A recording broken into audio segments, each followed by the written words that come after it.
ನಮಸ್ಕಾರ. ಪರಾಭವ ವರ್ಷದ ತಮಿಳು ಹೊಸ ವರ್ಷದ ಶುಭಾಶಯಗಳು.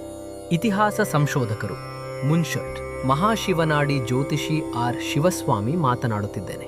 ನಾವು ಈಗ ಈ ಪರಾಭವ ವರ್ಷದ 12 ರಾಶಿಗಳ ಬಗ್ಗೆ ತಿಳಿಯಲಿದ್ದೇವೆ. ಈ 12 ರಾಶಿಗಳ ಫಲಗಳನ್ನು ಪ್ರತ್ಯೇಕವಾಗಿ ಮಹಾಶಿವನಾಡಿಯಿಂದ ಆಯ್ದು ಬರೆದು ಈಗ ನಾನು ನಿಮಗೆ ನೀಡಲಿದ್ದೇನೆ. ಈ ಬ್ರಹ್ಮಾಂಡವು ನವಗ್ರಹಗಳ ಆಧಾರದ ಮೇಲೆಯೇ ನಡೆಯುತ್ತಿದೆ. ವೇದಗಳಿಂದ ಹುಟ್ಟಿದ ಜಾತಕ ಫಲಗಳಿಗಾಗಿ 4,50,000 ಹಾಡುಗಳಿವೆ. ಎಲ್ಲವನ್ನೂ ಅರಿತ ಸಹದೇವನಿಂದ ಮಾತ್ರ ಆ ಫಲಗಳನ್ನು ಅತ್ಯಂತ ನಿಖರವಾಗಿ ಹೇಳಲು ಸಾಧ್ಯ. ಆದರೆ ಒಂದೇ ಒಂದು ರಾಶಿಯನ್ನು, ಅಂದರೆ ಕೇವಲ ಒಂದು ರಾಶಿಯನ್ನು ಇಟ್ಟುಕೊಂಡು ತನ್ನ ಸಂಪೂರ್ಣ ಫಲಗಳನ್ನು ಹೇಳುವುದು ಅಸಾಧ್ಯವಾದ ಮಾತು. ಹಾಗೆ ರಾಶಿ ಫಲವನ್ನು ಹೇಳುವವರು ತಮ್ಮ ಅನುಭವದ ಆಧಾರದ ಮೇಲೆ ಮತ್ತು ಗೋಚಾರವನ್ನು ಇಟ್ಟುಕೊಂಡು ಸ್ವಲ್ಪ ಫಲಗಳನ್ನು ಹೇಳುತ್ತಾರೆ. ಅದು ನಮ್ಮ ಜೀವನಕ್ಕೆ ಸ್ವಲ್ಪ ಮಟ್ಟಿಗೆ ಹೊಂದಿಕೆಯಾಗಬಹುದು. ಆದರೆ ಈಗ ನೀವು ಕೇಳಲಿರುವುದು ಮಹಾಶಿವನಾಡಿಯಿಂದ, ಅಂದರೆ ಮುನಿಗಳಿಂದ ಬರೆಯಲ್ಪಟ್ಟ ಮಹಾಶಿವನಾಡಿಯಿಂದ ಆಯ್ದು ಬರೆದು ನಾನು ನಿಮಗೆ ಹೇಳಲಿದ್ದೇನೆ. ಆದ್ದರಿಂದ ಈ ಫಲಗಳನ್ನು ಸಾಮಾನ್ಯ ಫಲಗಳೆಂದು ಭಾವಿಸದೆ, ಅಂದರೆ ಎಲ್ಲರೂ ಹೇಳುವಂತಹ ರಾಶಿ ಫಲವಾಗಿ ನೋಡದೆ, ಇದನ್ನು ನೀವು ಅತ್ಯಂತ ಸೂಕ್ಷ್ಮವಾಗಿ ಗಮನಿಸಬೇಕಾಗಿದೆ. ಇದರಲ್ಲಿ ಬರುವ ಫಲಗಳನ್ನು ನೋಡಿ ಅದನ್ನು ಅನುಸರಿಸಿ ಜೀವನದಲ್ಲಿ ನಾವು ಯಶಸ್ಸನ್ನು ಸಾಧಿಸಬೇಕು. 15 ಏಪ್ರಿಲ್ 2026ರಿಂದ 15 ಏಪ್ರಿಲ್ 2027ರವರೆಗೆ ನಡೆಯುತ್ತದೆ. ಪರಾಭವ ವರ್ಷದ ತುಲಾ ರಾಶಿ ಫಲಗಳು. ವಿದ್ಯಾಭ್ಯಾಸದಲ್ಲಿಯೂ ಸ್ವತಃ ಆಲೋಚಿಸುವ ಬುದ್ಧಿವಂತಿಕೆಯಲ್ಲಿಯೂ ಪರಿಣಿತರಾಗಿ ಕಂಗೊಳಿಸುವ ನೀವು ಇತರರನ್ನು ಸುಲಭವಾಗಿ ಆಕರ್ಷಿಸಿಬಿಡುತ್ತೀರಿ. ಆರೋಗ್ಯ ಚೆನ್ನಾಗಿದ್ದರೂ ಸಹ ಯಾವುದೋ ಒಂದು ತೊಂದರೆ ಇದ್ದೇ ಇದೆ ಎಂದು ಭಾವಿಸಿ ಮನಸ್ಸಿಗೆ ಬೇಸರ ಮಾಡಿಕೊಳ್ಳುತ್ತೀರಿ.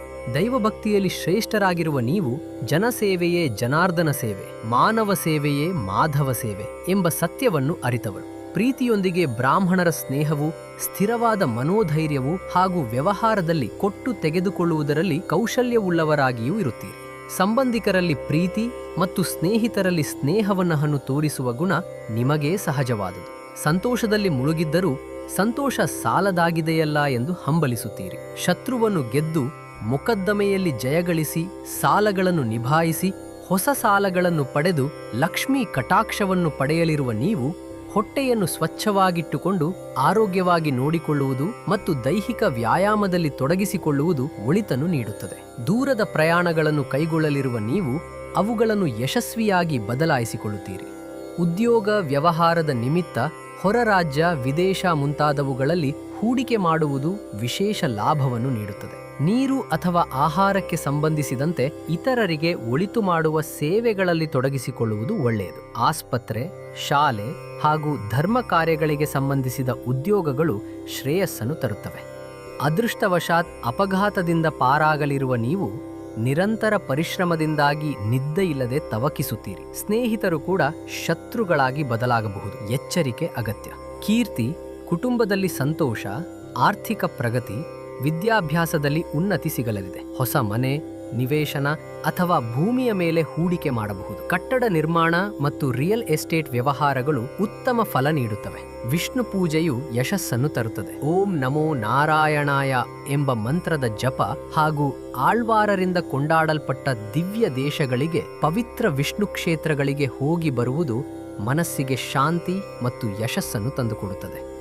ಶತ್ರುಗಳನ್ನು ನಿಮ್ಮ ವಶಕ್ಕೆ ಮಾಡಿಕೊಂಡು ಆಡಳಿತಗಾರರಾಗಿ ಬದಲಾಗಲಿರುವ ನೀವು ಬೃಹತ್ ಆಡಳಿತದ ಜವಾಬ್ದಾರಿಯನ್ನು ಮತ್ತು ಜನರ ಪ್ರೀತಿಯನ್ನು ಪಡೆಯುತ್ತೀರಿ.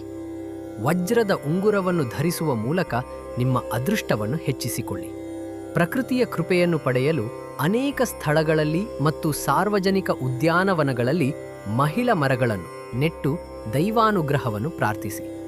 ಧನುರಾಶಿ, ಮೀನರಾಶಿ ಮತ್ತು ವೃಷಭ ರಾಶಿಯಲ್ಲಿ ಹುಟ್ಟಿದವರ ಜೊತೆ ಬಹಳ ಎಚ್ಚರಿಕೆಯಿಂದಿರಿ. ಇಂತಹ ರಾಶಿಯವರು ನಮ್ಮ ಕುಟುಂಬದಲ್ಲಿದ್ದರೆ ಅವರೊಂದಿಗೆ ವಾದ ವಿವಾದ ಮಾಡದೆ ಶರಣಾಗಿ ಬಿಡುವುದು ಎಲ್ಲಕ್ಕಿಂತ ಒಳ್ಳೆಯದು. ಕಾರ್ತಿಕ ನಕ್ಷತ್ರ, ರೋಹಿಣಿ ನಕ್ಷತ್ರ ಮತ್ತು ಮೃಗಶಿರ ನಕ್ಷತ್ರ ಬರುವ ದಿನಗಳಲ್ಲಿ ಅತ್ಯಂತ ಜಾಗರೂಕರಾಗಿ ನಡೆದುಕೊಳ್ಳುವುದು ಮತ್ತು ಎಚ್ಚರಿಕೆಯಿಂದ ಇರುವುದು ಒಳ್ಳೆಯದು. ಗುರುವಿನ ಅನುಗ್ರಹದ ಮೂಲಕ ಶ್ರೀಮನ್ನಾರಾಯಣನ ಕೃಪೆಯನ್ನೂ ಪಡೆದು ಮಂತ್ರಾಲಯಕ್ಕೆ ಹೋಗಿ ಬರುವುದರಿಂದ ಶ್ರೀ ರಾಘವೇಂದ್ರ ಸ್ವಾಮಿಗಳ ಆಶೀರ್ವಾದವನ್ನು ಪಡೆದು ಯಶಸ್ವಿಯಾಗುತ್ತೀರಿ. ಒಟ್ಟಾರೆಯಾಗಿ ಈ ವರ್ಷ ನಿಮಗೆ ಅತ್ಯಂತ ಯಶಸ್ವಿ ವರ್ಷವಾಗಿರಲಿದೆ. ನನ್ನ ಉದ್ದೇಶ ಏನೆಂದರೆ ಈ ಫಲಗಳನ್ನು ನೀವು ಮಾತ್ರ ಅನುಭವಿಸದೆ ಎಲ್ಲರಿಗೂ, ಅಂದರೆ ನಿಮ್ಮ ಸ್ನೇಹಿತರಿಗೂ ಮತ್ತು ನಿಮ್ಮ ಸಂಬಂಧಿಕರಿಗೂ ಇದನ್ನು ಹಂಚಿಕೊಂಡು ಅವರೂ ಸಹ ಪ್ರಯೋಜನ ಪಡೆಯುವಂತೆ ಮಾಡಿ. ಅದರ ಜೊತೆಗೆ ಸಾಧ್ಯವಾದರೆ ನಿಮ್ಮ ಶತ್ರುಗಳಿಗೂ ಕೂಡ ಈ ರಾಶಿ ಫಲವನ್ನು ಹಂಚಿಕೊಂಡು ಅವರೂ ಒಳಿತನ್ನು ಪಡೆಯುವಂತೆ ಮಾಡಿದರೆ ದೇವರ ಅನುಗ್ರಹ ನಿಮಗೆ ಖಂಡಿತವಾಗಿಯೂ ಸಿಗುತ್ತದೆ.